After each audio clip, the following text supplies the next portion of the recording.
Jubilee hills లో road number 71 polling booth station ఏదైతే ఉందో భారతీయ విద్యాభవన్ స్కూల్లో ఉన్నటువంటి ఓటు ఇది. ఖైరతాబాద్ నియోజకవర్గానికి సంబంధించి పోలింగ్ బూత్ నెంబర్ 168 లో నాగేంద్రరావు కొనిదెల ఫాదర్ నేము వెంకట్రావు కొనిదెల అనే పేరుతో ఉన్నటువంటి పరిస్థితి. అక్కడ హౌస్ నెంబరు చాలా స్పష్టంగా ఉంది, 8-2-293 అనేది. 61 సంవత్సరాలు ఉన్నటువంటి నాగబాబు అనేది ఫామ్ 6 ద్వారా ఏపీలో ఇప్పుడు ఓటు హక్కు కోసం దరఖాస్తు చేసుకున్నారు. వాస్తవానికి 16 ఏదైతే 6 ఫామ్ 6 ప్రకారం 20 సంవత్సరాలకు సంబంధించినటువంటి యువకుల కోసం తీసుకొచ్చినటువంటి అది ఆ ఫార్మ్ అది. ఇక్కడ మనం చాలా స్పష్టంగా చూడొచ్చు. ఈ మధ్య కాలంలోనే ఎన్నికల కమిషన్ దీనికి సంబంధించి ఒక గైడ్ లైన్స్ ఇచ్చింది. తాజాగా డిసెంబర్ 7వ తేదీనే దీన్ని ఇచ్చింది. ఏదైతే నకిలీ ఓటర్లను తొలగించేందుకు ఈ గైడ్ లైన్స్ ఇచ్చింది. ఇందులో చాలా స్పష్టంగా section 17 and 18 people representatives act ఏదైతే ఉందో 1950 దీని ప్రకారం ఎక్కడైనా సరే ఒక వ్యక్తికి ఒకే నియోజకవర్గంలో ఓటు హక్కు ఉండాల్సినటువంటి అవసరం ఉంది. ఒకే నియోజకవర్గంలో ఉండాలి, ఒకే చోట ఓటు ఉండాలన్న అంశాన్ని చాలా స్పష్టంగా ఇందులో పేర్కొన్న పరిస్థితి ఉంది. అదేవిధంగా ఏవైతే ఫాల్స్ డిక్లరేషన్ ఇచ్చినట్టయితే ఈ ఓటుకి సంబంధించి అంటే ఇప్పుడు నాగబాబు ఇచ్చినటువంటి కుటుంబానికి సంబంధించి ఇక్కడ ఆంధ్రప్రదేశ్లో ఉంటున్నట్టు వాళ్ళు చూపించి ఓటు హక్కు దరఖాస్తు చేసుకుండొచ్చు. అది ఫాల్స్ డిక్లరేషన్. ఖచ్చితంగా అలా ఫాల్స్ డిక్లరేషన్ ఇస్తే ఖచ్చితంగా దానిపైన చట్టపరమైన చర్యలు కేసు కూడా పెట్టి దాంట్లో జైలు శిక్ష పడేటువంటి అవకాశం కూడా ఈ కేసులో ఈ సెక్షన్ కింద ఉన్నటువంటి పరిస్థితి ఉంది. సో చాలా స్పష్టంగా form 6 shall only be taken from the first time applicant for enrollment as elector అనేది ఉంటుంది. సో ఖచ్చితంగా ఈ ఫామ్ 6 ప్రకారం వచ్చే వాళ్ళు ఎవరైతే కొత్త ఓటర్ల కోసం దీన్ని తీసుకొచ్చినటువంటి పరిస్థితి ఉంది. సో ఇందులో చాలా స్పష్టంగా పేర్కొంది ఎన్నికల కమిషన్. ఇది కేవలం ఈ మధ్య కాలంలో 7వ తేదీన ఇచ్చినటువంటి దరఖాస్తు ఇది.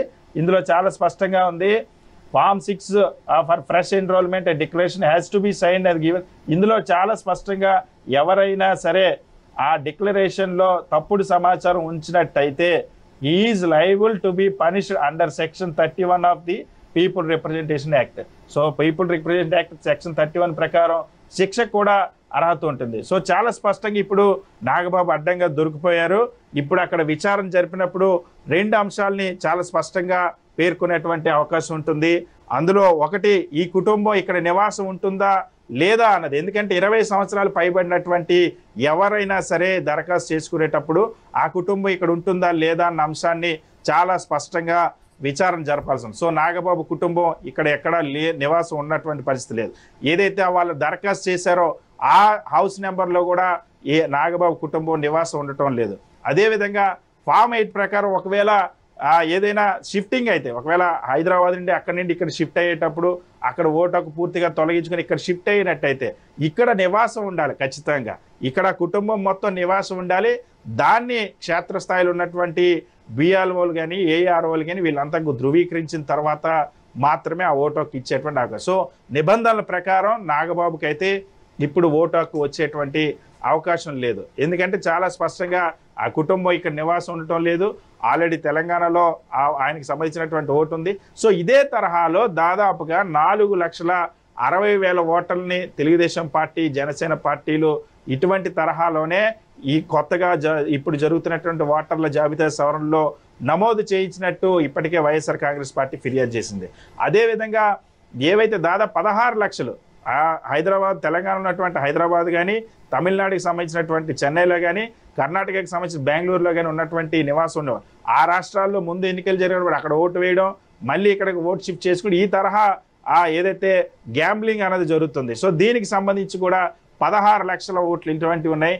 వీటిపైన కూడా చర్యలు తీసుకుని ఎవరు ఎక్కడ నివాసం ఉంటే అక్కడ ఓటు హక్కు వినియోగించుకోవాలి, లేదా ఒకే చోట ఓటు హక్కు ఉండాలి. ఈ నిబంధనలన్నింటినీ కూడా అమలు చేయాలి. ఎన్నికల కమిషన్ తాజాగా ఇచ్చిన గైడ్లైన్స్ ప్రకారం ఇప్పుడు నాగబాబు ఓటుకి సంబంధించి ఏం జరగబోతుంది, ఎలక్షన్ కమిషన్ ఏం చర్యలు తీసుకోబోతుంది అన్న అంశం ఒక ఆసక్తికరమైనది. కానీ రాజకీయంగా మాత్రం సో తెలుగుదేశం పార్టీ, జనసేన పార్టీలు ఏ విధంగా ఆ తప్పుడు ఓటర్లు లేదా ఫేక్ ఓటర్స్, డూప్లికేట్ ఓటర్స్ని నమోదు చేసేటువంటి ప్రయత్నం చేస్తున్నారో తెలపడానికి నాగబాబు ఎపిసోడ్ ఒక పెద్ద ఉదాహరణగా మనం భావించవచ్చు.